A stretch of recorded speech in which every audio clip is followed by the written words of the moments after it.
सुप्रभात बच्चों, हिंदी पाठ्य पुस्तक के अंतर्गत आज हम कविता 1 जिसका नाम है हम पंछी उन्मुक्त गगन के, इस पाठ का अध्ययन करेंगे। प्रस्तुत काव्य पंक्तियाँ हमारी पाठ्य पुस्तक वसंत भाग 2 में संकलित कविता हम पंछी उन्मुक्त गगन के से उद्धृत है। इसके रचयिता जो है शिवमंगल सिंह सुमन जी है।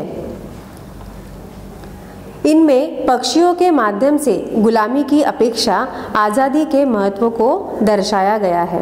तो आइए बच्चों, हम कविता का पठन करते हैं। हम पंछी उन्मुक्त गगन के पिंजरबद्ध न गा पाएंगे, कनक तीलियों से टकराकर पुलकित पंख टूट जाएंगे। हम बहता जल पीने वाले मर जाएंगे भूखे प्यासे, कहीं भली है कटुक निबोरी कनक कटोरी की मैदा से। पंछी इसका मतलब है पक्षी, चिड़िया। उन्मुक्त इसका मतलब है खुला। गगन इसका मतलब है आकाश। पिंजरबद्ध मतलब पिंजरे में बंधे हुए। कनक तीलियों इसका मतलब सोने की सलाखें। पुलकित इसका मतलब है खुशी से फड़कते। कटुक इसका मतलब है कड़वी। निबोरी इसका मतलब है नीम का फल। कनक मतलब सोना। इस कविता में कवि कहना चाहते हैं कि पक्षी खुले आकाश में स्वच्छंद विचरण कर रहे हैं, मतलब स्वतंत्र घूम रहे हैं। यह उनकी स्वाभाविक विशेषता है। यदि उन्हें पिंजरे में बंद कर दिया गया तो वे सामूहिक रूप से गाना नहीं कर पाएंगे, क्योंकि गीत खुशी में गाए जाते हैं, बंधन में नहीं। अभी आपको भी बच्चों, अगर हम एक रूम में अगर हमने बंद कर दिया तो क्या आप खुश रह पाओगे? नहीं। पर अगर आपको आपके माता पिता ने बाहर खेलने भेजा, आपके मित्रों के साथ आप खेलोगे कूदोगे तो आप खुश रह पाओगे। तो यही बात पक्षियों के साथ भी होती है। आकाश में उड़ने वाले सभी पिंजरे में बंद होकर कभी खुश नहीं रह सकते। हम उन्हें सोने के पिंजरे में अगर रखेंगे तो कुछ भी फर्क नहीं पड़ने वाला, क्योंकि उन्हें पिंजरा बिल्कुल भी पसंद नहीं और वे पिंजरे में खुश रह भी नहीं सकते। सलाखें चाहे सोने की हो या लोहे की, पर खुशी में फड़फड़ाते उनके पंख उनसे टकराकर टूटेंगे ही। पक्षी यहाँ पर कह रहे हैं उन्हें नदियों और झरनों का बहता जल पीने की आदत है। सोने के पिंजरे का खाना पानी उन्हें बिल्कुल भी पसंद नहीं है, भले ही वे भूखे प्यासे क्यों ना मर जाए। उन्हें तो आज़ाद रहकर कड़वी निबोरी खाना ही पसंद है, मतलब उन्हें कड़वी नीम जो है वो खाना पसंद है, चाहे वो आज़ाद क्यों ना हो। गुलामी में मिली सोने की कटोरी की मैदा। मैदा का मतलब बच्चों क्या होता है? एक अन्न। अगर उन्हें सोने के पिंजरे में अगर हम खाने के लिए भी दिया जाए तो भी उन्हें वह रास नहीं आएगी, उन्हें वो पसंद नहीं आएगा, क्योंकि पराधीनता में मिले व्यंजन कभी स्वादिष्ट नहीं लग सकते। अगर वह आज़ाद होंगे तो उन्हें कुछ भी अगर हम देंगे तो वे खुशी से खा लेंगे, पर उन्हें अगर हम सोने की सलाखों में भी अगर हम अनाज देंगे तो वे उसे चविष्ट नहीं लगेंगे।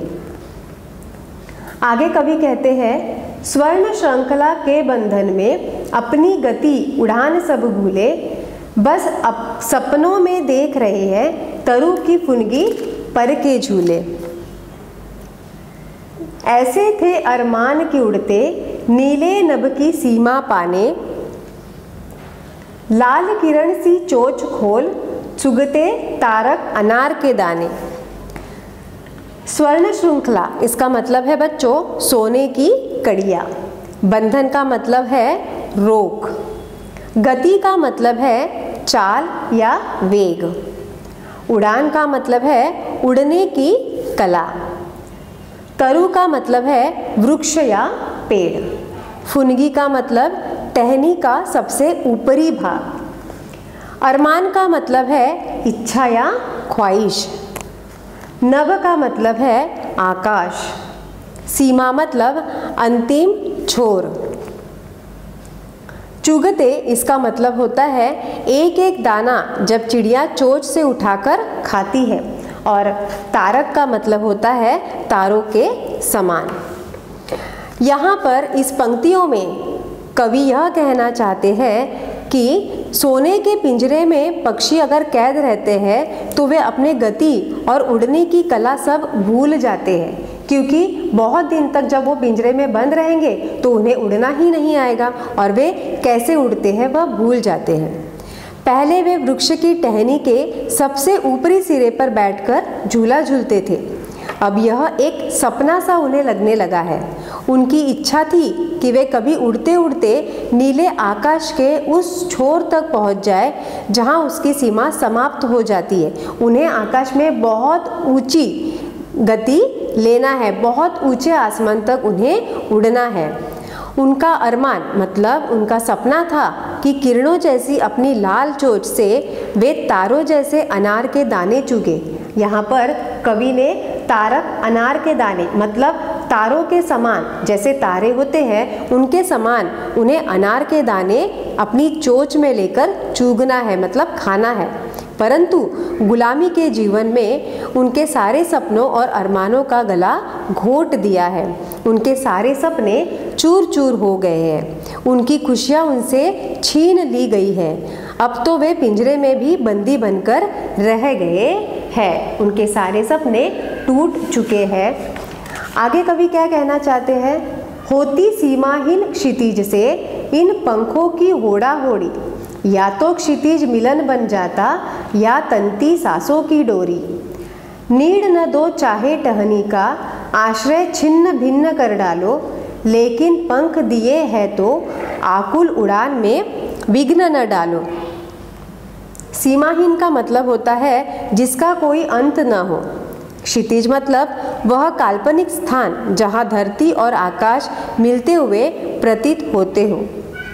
होड़ा होड़ी का मतलब स्पर्धा। मिलन, मिलन का मतलब होता है दो या अधिक प्राणियों का मिलना।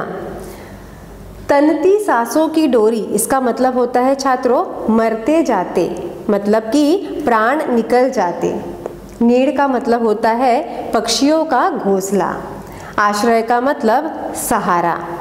छिन्न भिन्न मतलब नष्ट करना।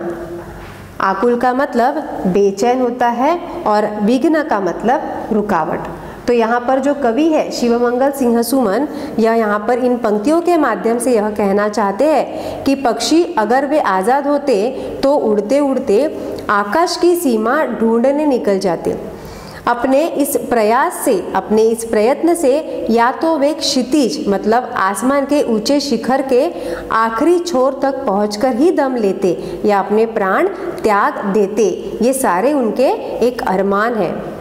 पक्षियों द्वारा व्यक्त उनकी इस इच्छा से हमें इस कविता के माध्यम से पता चलता है अपनी आज़ादी उन्हें कितनी प्रिय है। बच्चों, जिस तरीके से हमें हमारी आज़ादी प्रिय है उसी तरीके से हमें यहाँ पर बताया गया है कि पक्षियों को भी अपनी आज़ादी उतनी ही प्रिय है। पक्षी पुनः विनय पूर्वक कहते हैं, मतलब फिर से पक्षी कहते हैं कि भले ही कोई उनका घोंसला छीन ले या पेड़ की डालियों का उनका कोई ठिकाना नष्ट कर दे, लेकिन जब ईश्वर ने उन्हें पंख दिए हैं तो उनके उड़ने का अधिकार उनसे कोई भी छीन नहीं सकता। पिंजरे में बंद करके उनकी उड़ने की इच्छा को कोई भी मार नहीं सकता। उनकी आज़ादी न छीनकर उन्हें अंतहीन आकाश में उड़ने दिया जाए। इस पंक्तियों के माध्यम से कवि यही कहना चाहते हैं कि जिस तरीके से हमें हमारे संसार में, हमें दुनिया में हमें आज़ादी से रहना है, स्वतंत्रता से रहना है, उसी तरीके से हमें पक्षियों को भी पिंजरे में बंद करके नहीं रखना है। उन्हें भी हमें आज़ादी देकर उन्हें उड़ने के लिए कहना है। तो इस तरीके से इस कविता में हमें पक्षी के आज़ादी के बारे में पढ़ा और यहीं पर यह कविता समाप्त होती है। धन्यवाद।